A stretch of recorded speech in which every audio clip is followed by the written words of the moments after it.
오늘 이 데살로니가 후서 3장 1절부터 18절까지입니다. 읽고 시작하겠습니다. 끝으로 형제들아 우리를 위하여 기도하기를 주의 말씀이 너희와 함께 있는 것처럼 속히 전파되어 영광스럽게 되고 또 우리가 부당하고 악한 사람들로부터 구출되게 하옵소서 하라. 이는 모든 사람이 믿음을 가진 것이 아니기 때문이라. 그러나 주께서는 신실하시어 너희를 경고케 하시고 악으로부터 지키시리라. 이제 우리가 너희에 대하여 주 안에서 확신하는 것은 우리가 너희에게 명하는 것들을 너희가 행하고 또 행하리라는 것이라. 또 주께서 너희 마음을 하나님의 사랑과 그리스도를 기다리는 인내로 인도하여 주실 것을 바라노라.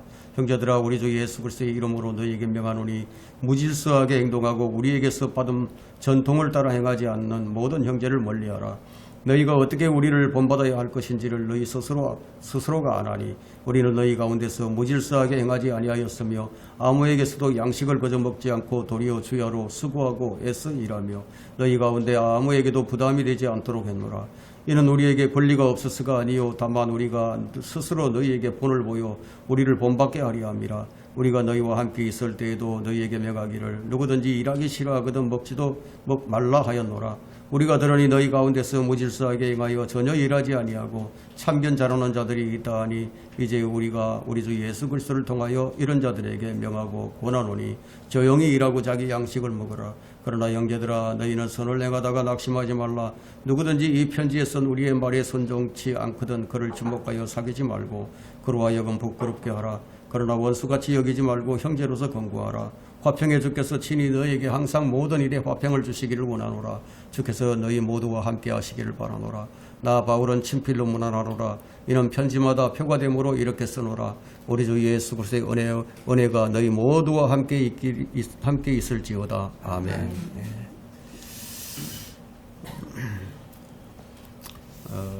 자, 1절 보게 되면 끝으로 형제들아 우리를 위하여 기도하기를 주의 말씀이 너희와 함께 있는 것처럼 속히 전파되어 영광스럽게 되고. 자, 이 구절을 통해 이제 바울의 편지 목적이 무엇인지를 알게 됩니다. 편지의 목적이 주의 말씀이 영광스럽게 되는 거예요. 그것이 그의 꿈이었죠. 영광스럽게 퍼져나가는 겁니다. 복음 전파만이 이제 하나님의 나라를 확장시킬 수 있기 때문이죠. 바울은 그것을 위해서 부르심을 받았고 또 그것을 위해서 세움을 받은 사람이었습니다. 바울은 예수님을 만나서 구원을 받고 또 그것이 가장 가치 있는 일이라는 것을 알게 되니까 바울의 삶의 가치가 바뀌어버렸죠. 부자 되는 것이 가치 있는 일이 아니고 가난한 자를 구제하고 절망 가운데 있는 자를 위로하고 병든 자들을 살려내는 이런 일들이 가치 있는 일이긴 하지만 그를 살려내어서 부자를 만들어서 지옥을 보낸다면 그것은 결코 가치 있는 일이 아니겠지요. 세상 사람들을 복되게 만드는 것이 이 바울의 목적이 아니었습니다. 바울의 삶의 목적이 뭐냐? 그리스도께서 우리를 말씀으로 살리셨듯이 정말 아무런 자격도 없는 우리를 사용하셔서 한 영혼이라도 살아나게 하는 것. 그렇게 하려면은 말씀이 전해져야 되겠죠. 그래서 바울에게는 살고 죽는 것이 문제가 아니었어요.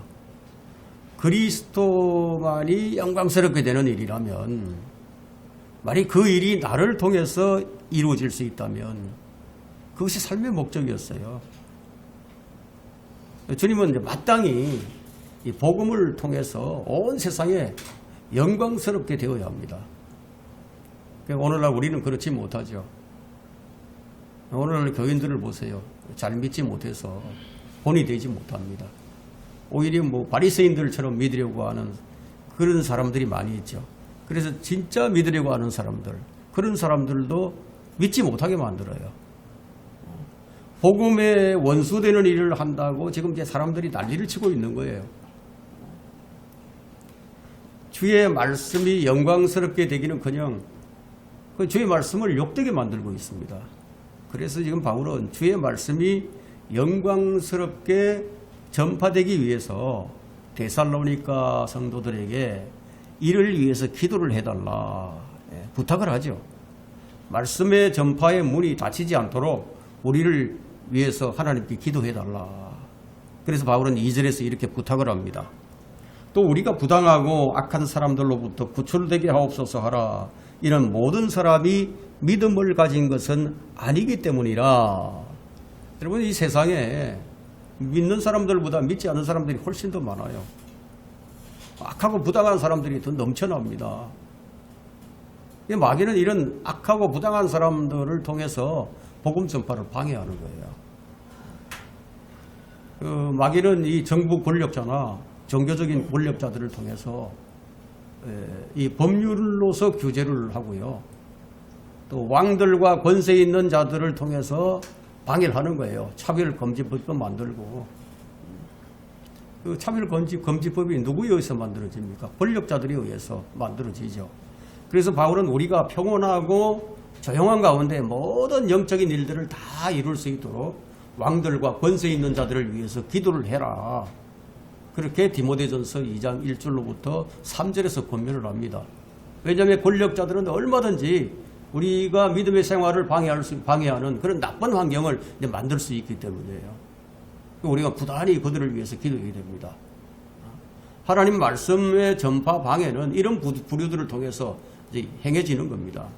얼마나 많은 방해꾼이 있는지 몰라요. 여러분, 온갖 이단들, 이 사이비 종파들, 공산주의, 이슬람, 가톨릭, 여호와 증인들, 바울 당대에도 유대인들이 방해를 했죠. 로마 제국이 방해를 했고요. 이교도들이 방해를 했습니다. 바울은 이런 방해자들로 복음 전파가 방해받지 않도록 기도를 해달라. 이런 것을 볼 때 하나님께서 그냥 우리가 복음 전파를 할 수 있는 그런 좋은 환경을 이렇게 잘 만들어 주시는 것이 아니라는 것을 알 수 있죠. 기도를 해야 된다는 거예요.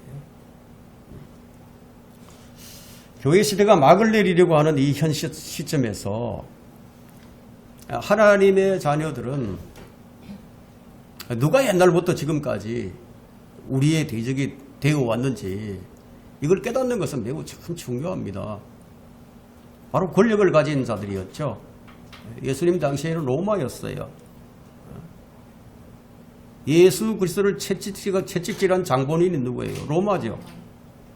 그래서 마태복음 27장, 요한복음 19장, 마가복음 15장, 누가복음 23장 등에서 예수님을 내리치고 채찍질을 한 사람들이 유대인이 아니었어요.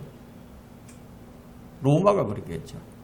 로마가 예수 그리스도를 십자가에 못 박고 로마가 그분의 옆구리에 창을 찔렀습니다. 예수님은 빌라도에게 끌려온 후부터 장사 되실 때까지 유대인들은 아무도 그분께 손을 대지 못했어요. 그 후로 2명의 제자가 예수님을 무덤에 장사했을 뿐이죠. 아리마다 요셉과 니고데모죠.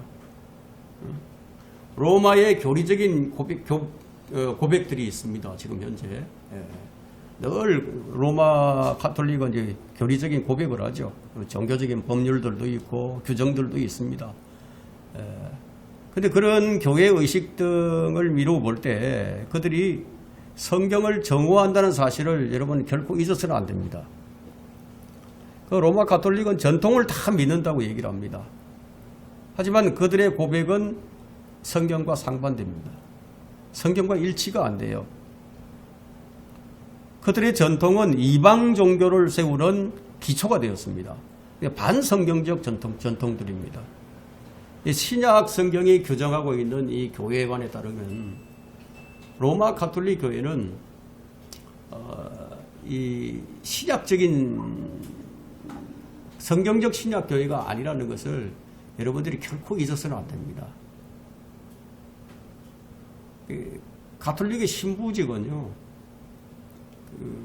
바알과 아스타로 숭배와 관련이 있습니다. 로마 가톨릭의 정체는 로마 가톨릭이 추구하는 것은 전 세계 통치를 추구하는 정치적인 국가예요. 종교 국가예요. AD 325년 이래로 로마 가톨릭의 열매는 유대인들과 성경을 믿는 사람들을 박해하는 것이었어요. 이 부패하고 변질한 교회는 어떤 일들을 했냐면 사람들을 암살하고 체포하고 추방하고 그 부당한 세금을 부과하고 고문하고 사형에 처하기도 하고 사기를 치고 맹세와 협약을 파기하기도 하고 음행하고 간음하고 거짓말하고 절도하고 살해를 해왔습니다. 그것이 그들의 열매였어요. 근데 로마 가톨릭은 이것을 공식적으로 이제 승인을 하고 지지를 하고 동의를 하고 있죠. 로마 가톨릭은 정말 셀 수도 없는 그 많은 반역과 신성모독과 뭐 제도를 철저하게 은폐를 해왔습니다. 그러니까 그리스도인의 믿음을 가장 철저하게 변형시켜 만든 것이 바로 로마 가톨릭이에요. 그들의 배후에는 이제 마귀가 있었던 겁니다. 그들은 악하고 부당한 사람들이에요. 그리스도인의 믿음을 아주 철저하게 변형시켜 만든 것이 로마 가톨릭인데,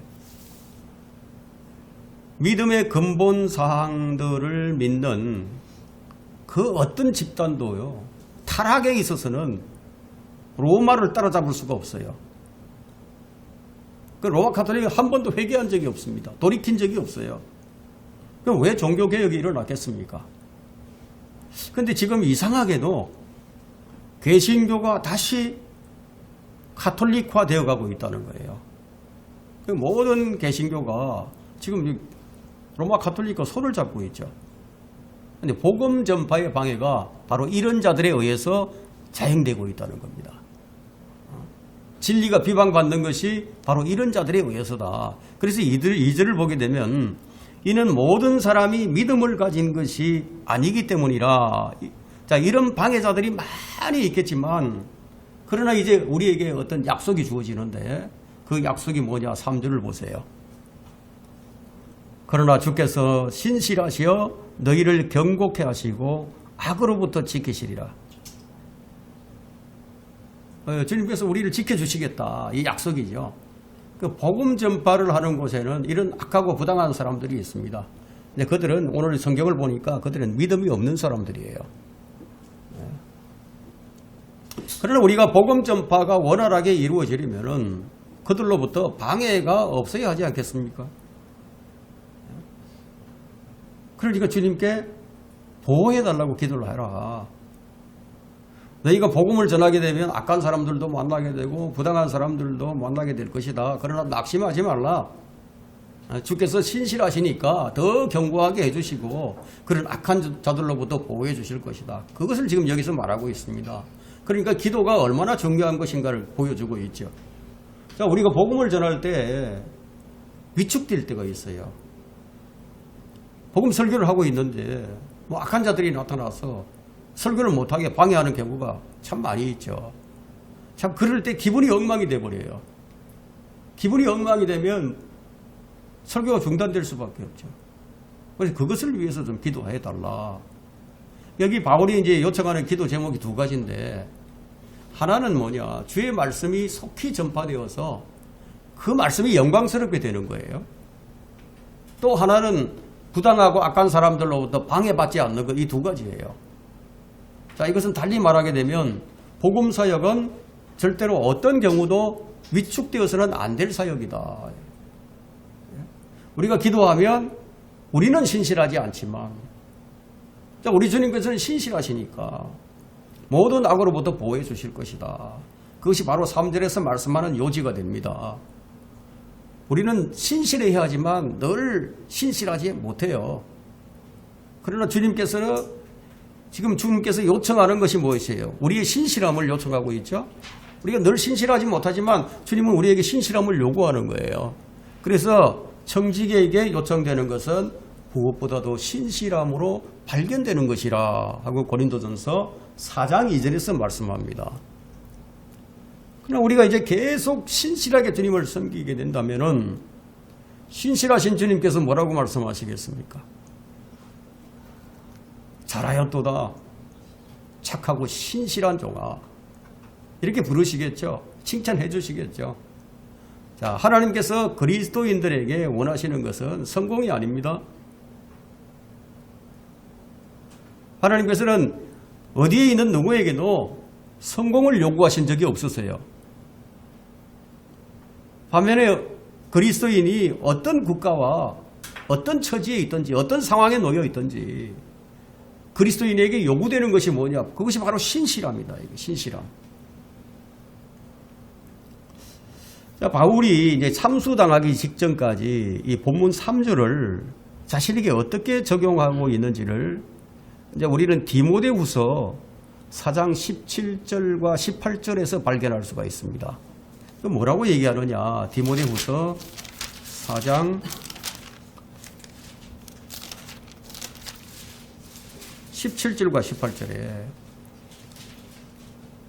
자, 그러나 주께서 내 곁에 서서 내게 힘을 주신 것은 나를 통하여 복음 전파가 온전히 수행되어 모든 이방인들로 그것을 들을 수 있게 하려 하심이며 또 내가 사자의 입에서 구출되었느니라. 주께서는 나를 모든 악한 일에서 구해내시고 그의 하늘나라에 이르기까지 나를 보호하시리니 영광이 그분께 영원무궁토록 있기를 원하노라. 아멘. 이렇게 적용을 합니다.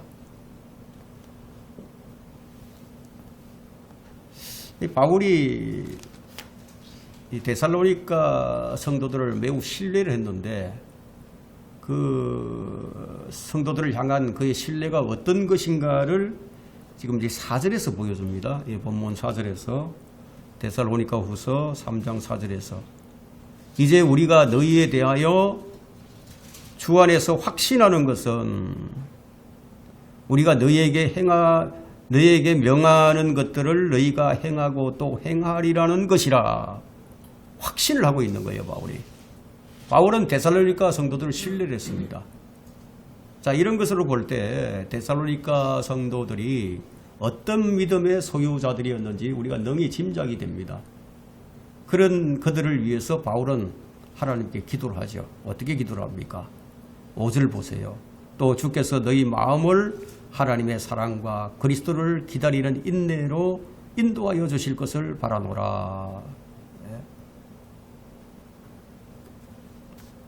네. 바울이 지금 이들을 위해서 기도하는 것은 그들의 마음이 부패하지 않도록 그것을 위해서 기도합니다. 하나님의 사랑과 그리스도를 기다리는 인내로 인도해 주실 것을 주님께 기도한다고 하고 있죠. 왜냐하면 그들의 마음을 주님께서 지켜주시지 않으면 그들의 마음은 언제든지 부패할 수 있으니까요. 사람의 마음은 자신 스스로 지키기 어려워요. 여러분, 상황에 따라서 변하는 것이 바로 사람의 마음이에요.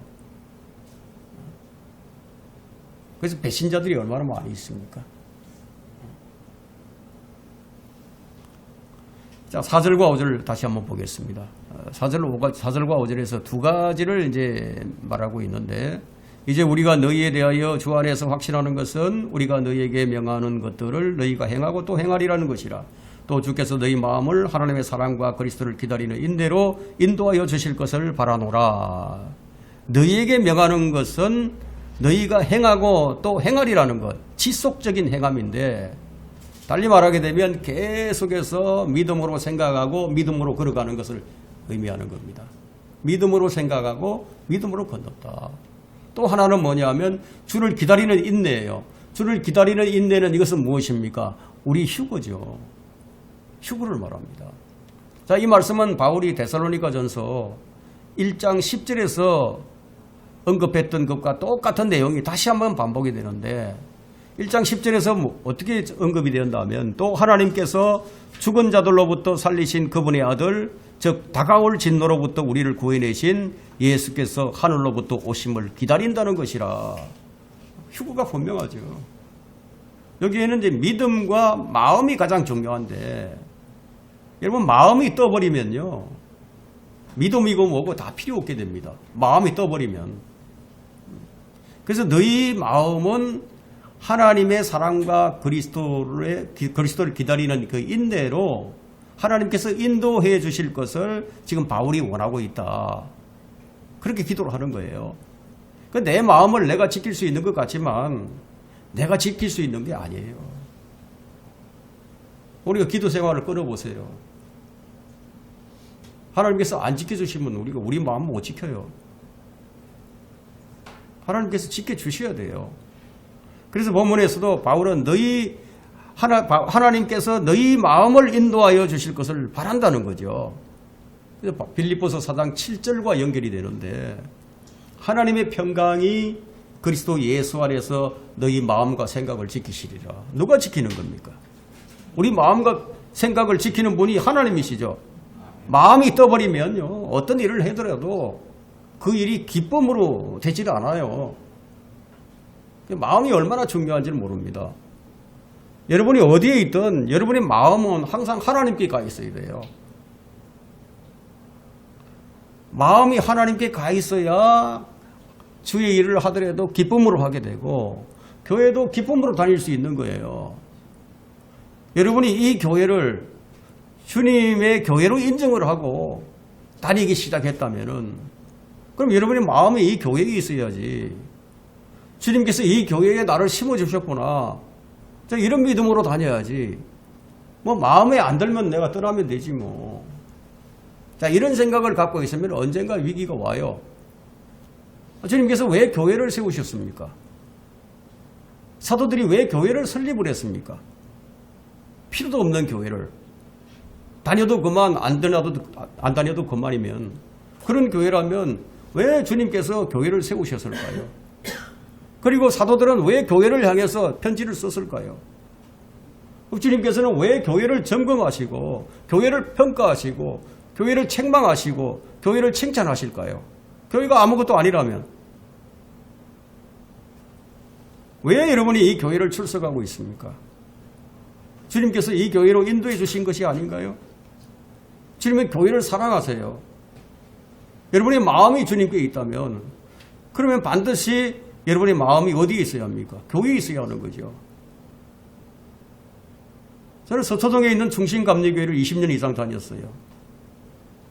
그 교회를 다닐 때 평생 나는 이 교회에서 주를 섬길 것이다. 그런 결심을 하고 다니기 시작했습니다. 아무리 멀리 이사를 가더라도 계속 다녔어요. 교회에 언제나 마음을 뒀습니다. 제가 그 교회에 하나님이 안 계신다는 사실을 발견하기까지는 최선을 다해서 교회를 다녔어요. 그 교회가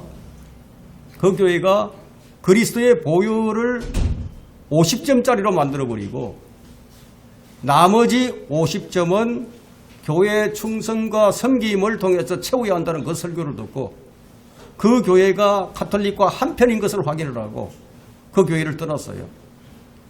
만일 그렇지 않았다면 저는 지금도 그 교회를 다니고 있을 거예요. 그리스도의 보혈을 50점으로 만드는 교회에 여러분 하나님 계시겠어요? 히브리서 10장 29절에는 하나님의 아들을 발 아래 짓밟는 행위가 무엇인지 나와 있어요. 하물며 하나님의 아들을 발 아래 짓밟고 또 자신을 거룩해 한 그 언약의 피를 거룩하지 아니한 것으로 간주하고 또 그 은혜의 영을 모두 모욕하는 자가 얼마나 심한 형벌을 받아야 하는지 생각을 해보라 이거예요. 경건의 모양은 갖추고 있었지만 그리스도의 보혈의 피를 50점으로 만드는 교회라면 여러분 떠나야 하지 않겠어요? 그래서 디모데후서 3장 5절과 디모데전서 6장 5절과 로마서 6장 16장 17절부터 18절에 근거해서 부득이 저는 그 교회를 떠날 수밖에 없었습니다. 자, 우리가 2절에서 보았듯이 모든 사람이 믿음을 가진 것이 아니다 이거예요. 또 모든 사람이 믿음을 가졌다 하더라도 똑같은 믿음을 가진 것이 아니에요. 자, 이 말씀은 또한 교회 안에서도 이런 형제들이 있음을 6절부터 8절에서 보여줍니다. 그런 경우 교회 안에서 어떻게 행해야 할 것인가를 바울이 지침을 주고 있죠. 그런 경우가 참 많이 있습니다. 교회 안이라고 모두가 다 믿음을 가진 것은 아니기 때문에 교회 안에도 온갖 이단들이 들어와 있을 수 있어요. 이 점에 관해서는 결론부에서 다시 한번 설명을 드리도록 하겠습니다. 저는 성경주의자예요. 성경주의자. 다른 학자나 유명한 학자의 말을 목사들의 말을 따르지 않습니다. 저는 성경이 뭐라고 말씀하시는지 거기에 귀를 기울일 뿐이에요. 다른 사람이 뭐라고 저를 욕하든 상관없어요. 저는 성경을 믿는 바이블 빌리브라고 한다면은 적어도 이런 가치는 있어야 하지 않겠습니까? 여러분들도 성경이 뭐라고 말씀하시는지 귀를 잘 기울여야 됩니다. 어떤 마음으로 주여 주여 말씀하소서 종이 듣겠나이다, 이런 마음의 자세가 되어야 한다는 거죠. 주께서 너희 마음을 인도하여 주시기를 원한다고 했는데, 그러면 여러분의 마음은 어디에 가 있습니까? 그 예수 그리스도께 가 있어야 하지 않겠어요? 지금 예수 그리스도는 하나님의 오른편에 앉아 계십니다. 그럼 우리의 마음은 위에 있는 주님께 있어야 된다는 거죠. 그래서 바울은 한 마음이 되도록 기도를 하라. 주께서 우리 마음을 인도해 주실 것이다, 그 말씀을 하고 있죠. 그래서 골로새서 3장 2절에서는 위에 있는 곳에 너희 마음을 두고 땅에 있는 곳에 너희 마음을 두지 말라고 명령을 합니다. 하나님은 우리 마음을 보시니까요. 우리 마음이 어디 있는지를 보시는 거예요. 6절부터 8절을 다시 한번 보겠습니다. 형제들아, 우리 주 예수 그리스도의 이름으로 너희에게 명하노니 무질서하게 행동하고 우리에게서 받은 전통을 따라 행하지 않는 모든 형제를 멀리하라. 너희가 어떻게 우리를 본받아야 할 것인지를 너희 스스로가 아나니 우리는 너희 가운데서 무질서하게 행하지 아니하였으며 아무에게서도 양식을 거저 먹지 않고 도리어 주야로 수고하고 애써 일하며 너희 가운데 아무에게도 부담이 되지 않도록 했노라. 그리고 9절부터 12절까지 계속 보겠습니다. 이는 우리에게 권리가 없어서가 아니요 다만 우리가 너희 스스로 너희에게 본을 보여 우리를 본받게 하려 함이라. 우리가 너희와 함께 있을 때에도 너희에게 명하기를 누구든지 일하기 싫어하거든 먹지도 말라 하였노라. 우리가 들으니 너희 가운데서 무질서하게 행하여 전혀 일하지 아니하고 참견 잘하는 자들이 있다 하니 이제 우리가 우리 주 예수 그리스도를 통하여 이런 자들에게 명하고 권고하노니 조용히 일하고 자기 양식을 먹어라. 이제 바울은 이제 마지막으로 이 편지를 마무리하면서 행동을 어떻게 해야 할 것인가, 그리스도인이 어떤 행동을 해야 할 것인가, 명령으로 이제 마무리를 짓습니다. 바울은 지금 1장부터 3장까지 여러 가지 이제 교리를 설명을 했어요. 그리고 이런저런 이제 이야기를 하다가 자신이 처한 상황을 또 얘기했다가 이 마지막 3장에서는 너희는 이렇게 행동하라, 이렇게 결론을 짓고 있습니다. 이렇게 행동하라. 세 가지 지침을 주죠. 첫째가 뭐냐? 6절에 보니까 무질서하게 행동하지 말라. 둘째, 두 번째는 우리에게서 받은 바 전통을 따라 행하지 않는 모든 형제를 멀리하라. 세 번째는 조용히 일하고 자기 양식을 먹어라. 그렇게 이제 세 가지 지침을 주고 있죠. 7절부터 이제 12절까지는 이제 일하는 것에 대해서 얘기를 합니다. 일하는 것과 게으름 피우는 것과 소문을 내는 것과 참견하는 것에 대한 내용이 나와요. 교회 안에서 이런 일들이 일어나니까. 본문에서 그런 형제들을 어떻게 멀리하라고 지금 말하고 있죠. 가깝게 사귀지 말라는 거예요. 여러분, 여기서 나오는 이 게으름이라는 것은 악한 겁니다. 게으름이 여러분 죄가 된다는 사실을 아셔야 됩니다. 악하고 게으른 종아, 그 게으른 것은 악한 것과 동급입니다. 그러니까 무질서하게라는 말은 6절과 7절과 11절에 3번 나와요. 그럼 무질서하다는 말은, 이 말은 달리 말하게 되면 고장이 났다는 거예요. 뭐 기계가 고장이 났다. 그럼 고장이 나면 오작동할 수도 있죠. 전혀 일을 하지 않을 수도 있고요. 그러니까 일하지 않는 자는 뭐가 같으냐? 망가진 세탁기와 같다는 거예요. 고장난 자판기, 작동되지 않는 발전기와 같다는 뜻입니다. 데살로니가에 이 편지를 쓸 당시의 상황은 어떤 상황이었냐면 주님께서 곧 오실 것이다. 주님이 곧 오실 것이다. 이런 재림의 긴박성이 있었어요. 그래서 이 데살로니가 후서, 이게 두 번째 편지잖아요. 이 두 번째 편지 속에서는 휴거와 재림에 관한 설명이 리얼하게 나오는 것을 볼 때 다분히 그런 생각을 우리가 할 수 있어요. 그런 분위기 속에서 자, 주님께서 이제 곧 오실 것이니까 뭐 일을 못하러 하느냐, 곧 오시는데, 그런 자들이 있을 수 있겠죠. 그때도 그런 자들이 있었다는 거예요. 그래서 이제 바울은 지금 단호하게 게으른 자들을 책망하는 거예요. 어떻게? 조용히 일하고 자기 양식을 먹어라. 공짜로 먹으려고 하지 말라는 거예요. 그 13절을 한번 보세요. 이제 13절에.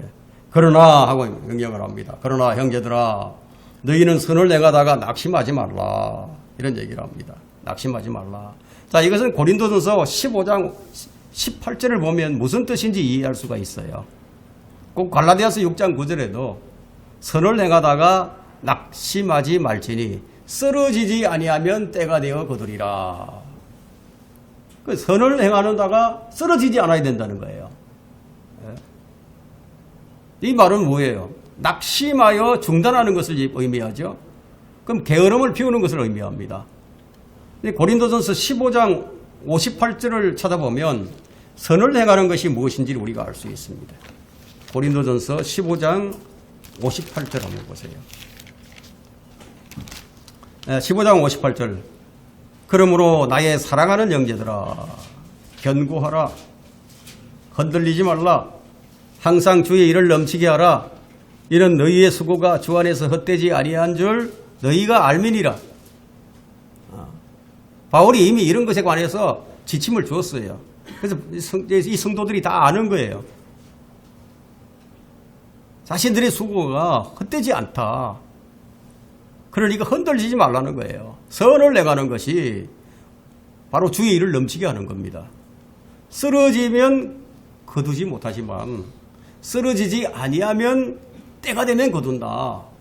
육신에 심는 자는 육신으로부터 썩을 것을 거두게 되고 성령에 심는 자는 성령으로부터 영생을 거두게 됩니다.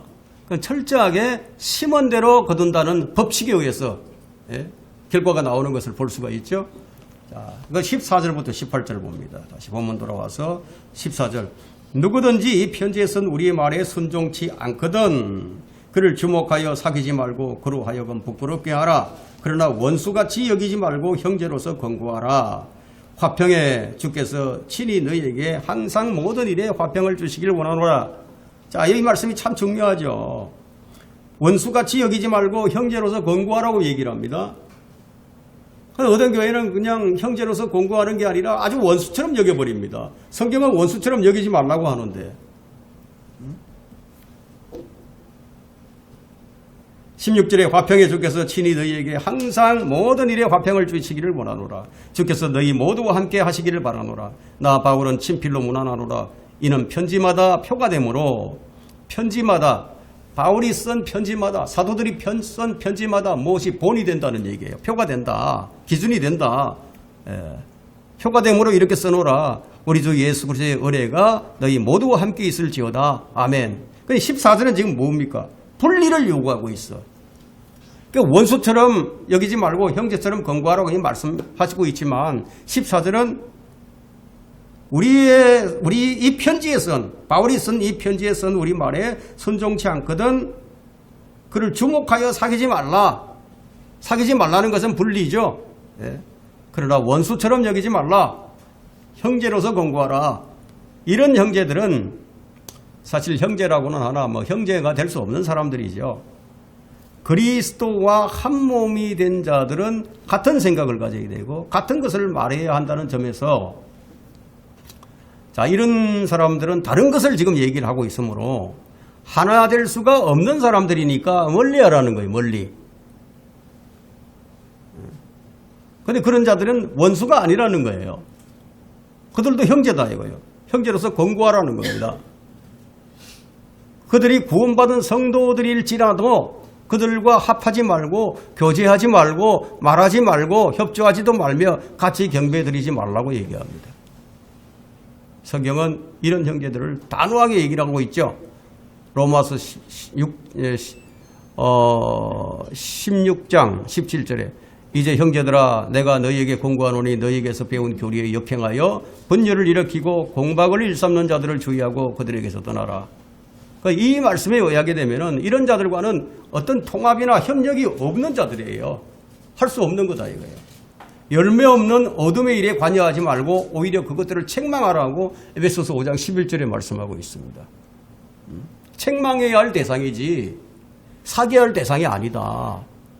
고린도전서 5장 11절에도 그러나 이제 내가 너희에게 쓰는 것은 만일 형제라고 하는 어떤 자가 음행하는 자거나 탐욕하는 자거나 우상숭배하는 자거나 욕설하는 자거나 술 취한 자거나 약탈하는 자이거든 사귀질도 말고 그런 자와는 함께 먹지도 말라는 것이라. 대화와 연합 같은 게 없어요. 마음이 부패하고 진리를 상실하며 이익을 경건이라고 생각하는 사람 사이에 무익한 논쟁이 일어나느니라. 그런 데서 네 자신은 빠져나오라. 디모데전서 5장 6장 5절에서 말씀하고 있고요. 어떤 통합도 연합도 교제도 없죠.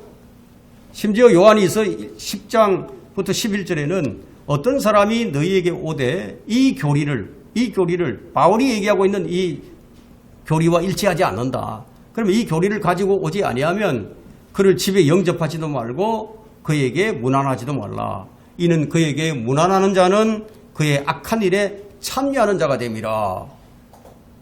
역시 어떤 통합이나 어떤 교제도 없어요. 그럼에도 불구하고 구원의 교리가 서로 다름에도 불구하고 연합을 꾀하고 있는 사람들은 무엇입니까? 이 사람들 어떤 사람들이죠? 하나님께서 나누신 것을 합하려고 하는 사람들이다. 오늘 주제가 뭐예요? 오늘 말씀 공부의 주제가 하나님께서 나누신 것을 합하지 말라는 거예요. 16절은 편지마다 표가 된다고 말씀하고 있죠. 화평에 주께서 친히 너희에게 항상 모든 일에 화평을 주시기를 원하노라. 주께서 너희 모두와 함께 하시기를 바라노라. 이것이 바로 편지마다 표가 되는 말씀입니다. 바울은 항상 모든 편지에 이 말씀을 곁들이고 있습니다. 오늘 여기까지 하도록 하겠습니다. 오늘 이 데살로니가 후서 공부 다 마쳤네요, 벌써. 예. 다음 시간에는 좀 다른 것으로 좀 하도록 하겠습니다.